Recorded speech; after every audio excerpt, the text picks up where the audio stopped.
Welcome to Farm to Stable, a science-based equine nutrition podcast.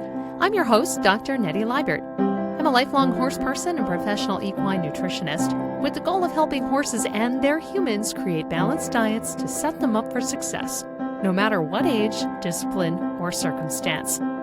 Disclaimer, the information discussed here is based on current scientific research and is for educational purposes only. Every horse's individual needs vary. This is not a substitute for veterinary medicine or nutrition consultation.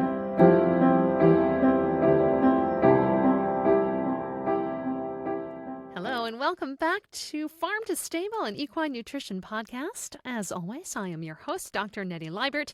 And as we get into the cold doldrums of January here in the Northern Hemisphere, and especially in the Northeast here, a lot of us start to wonder, is my horse warm enough? And how do I make sure that I'm providing enough energy or enough calories for my horse to keep warm? And there's actually a fairly simple solution or a fairly simple technique that you can do to make sure that your horse stays warm with the help of diet. Now, back in the day, a long time ago, you may have heard, give them a scoop of corn, give them a scoop of oats, and that will help keep them warm.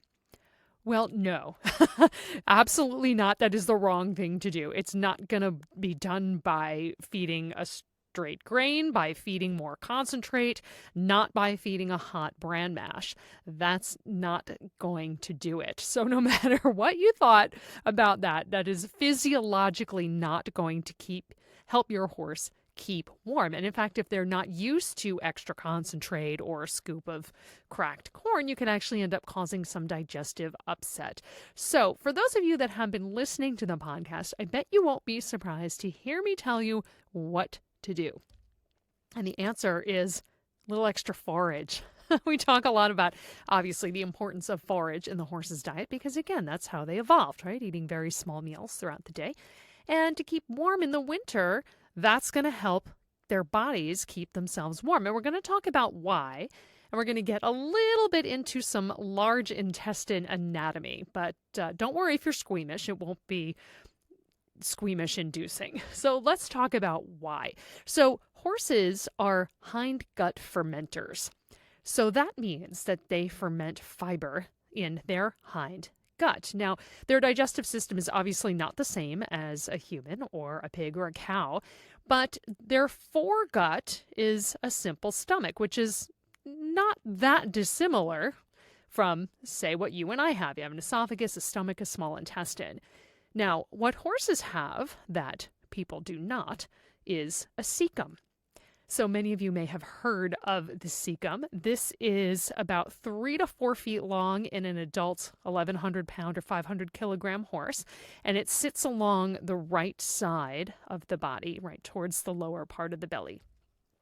And the cecum is very, very heavy when it's full of forage, and it can hold about 7 to 9 gallons. That's roughly its capacity, or 28 to 36 quarts, depending on which system of measure you are using.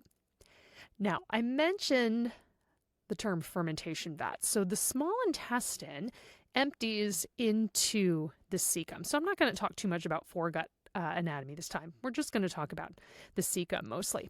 So as food comes in, the horse chews it, swallows it, goes through the stomach, through the small intestine, and ultimately into the cecum.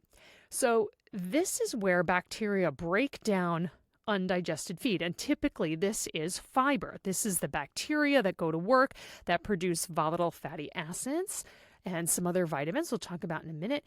And as I mentioned, you can think of it as a giant fermentation vat. Now, little pop quiz here.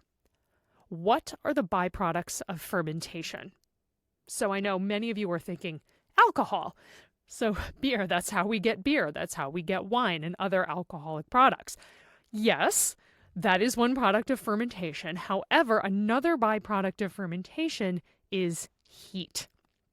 Now, the horse, again, has this cecum. It's slightly analogous to the rumen of a cow. It is not the same structure, but sometimes it has some similar function in terms of breaking down fiber and fermenting or the bacteria going through their fermentation process. So that microbial population often, well, not often, it does, it gets used to the feedstuffs that the horse is eating. So you've heard me say on this podcast before, and you probably heard from other horse people in your life, that you have to make any adjustment to a horse's diet slowly.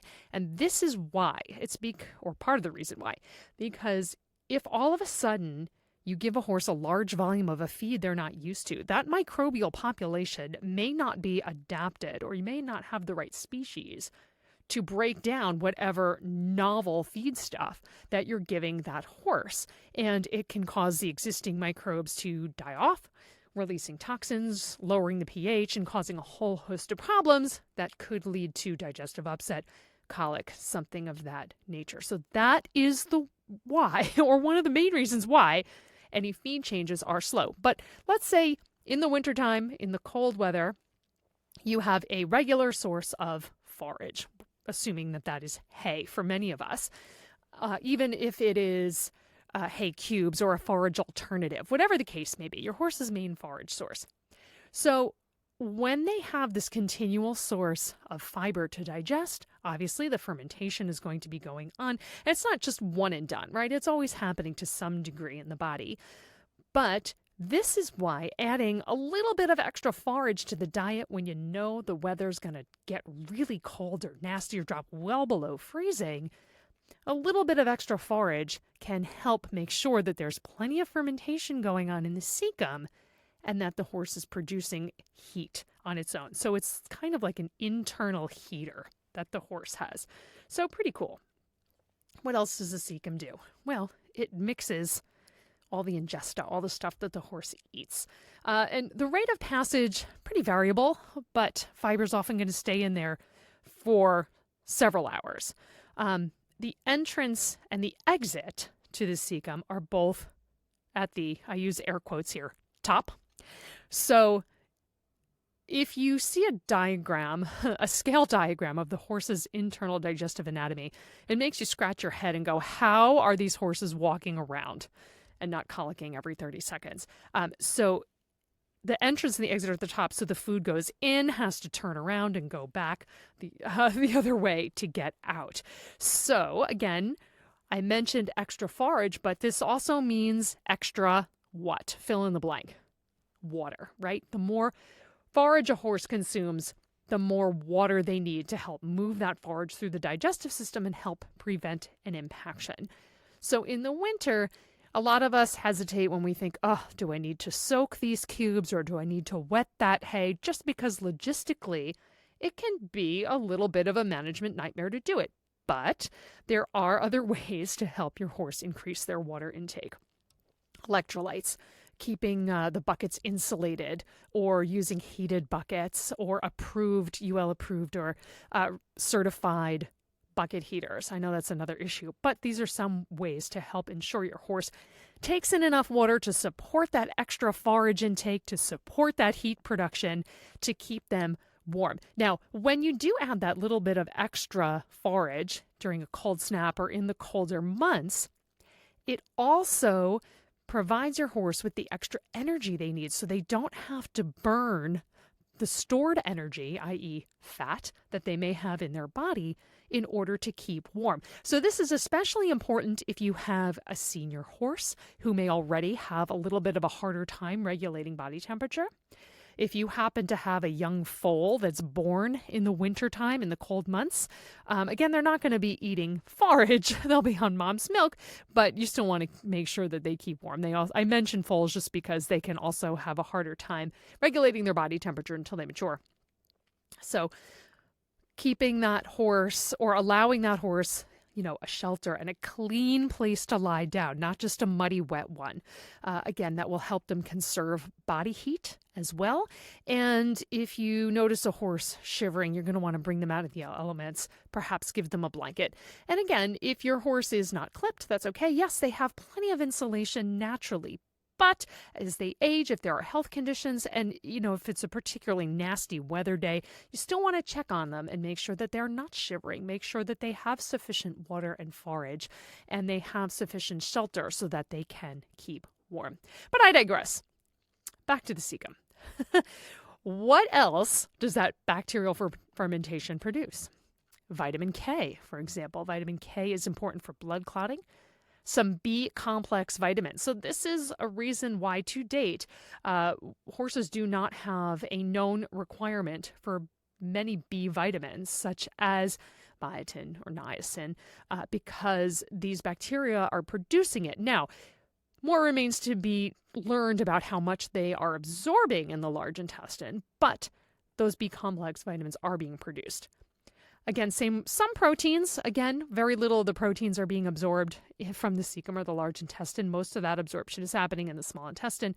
And I mentioned earlier, volatile fatty acid, things like acetate and butyrate, which can be turned into energy and actually can be turned into glucose for energy production. Yep, who knew? We learned something today.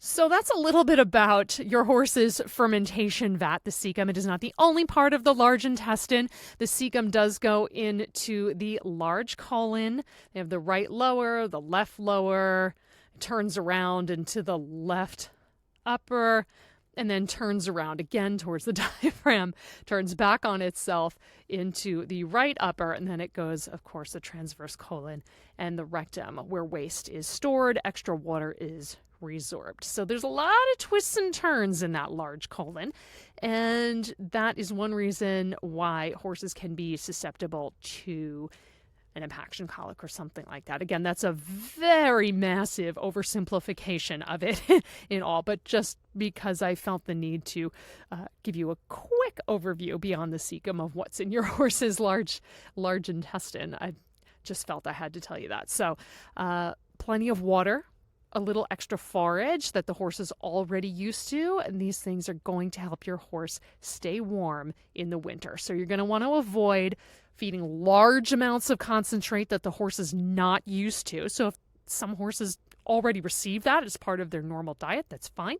But don't just all of a sudden pile on more thinking that's going to keep them warm. No, it's the forage that's going to do it. So I hope you've taken something of interest out of this week's podcast. As always, if you have a topic you'd like to hear about, please comment on my Facebook page, Liebert Equine Nutritional Consulting, or shoot me an email at equinenutritionphd@yahoo.com. Thank you so much for listening. Can't wait to have you back next week. Stay warm out there. Thank you for listening to the latest episode of Farm to Stable, a science-based equine nutrition podcast. Please share and subscribe if you found the content interesting.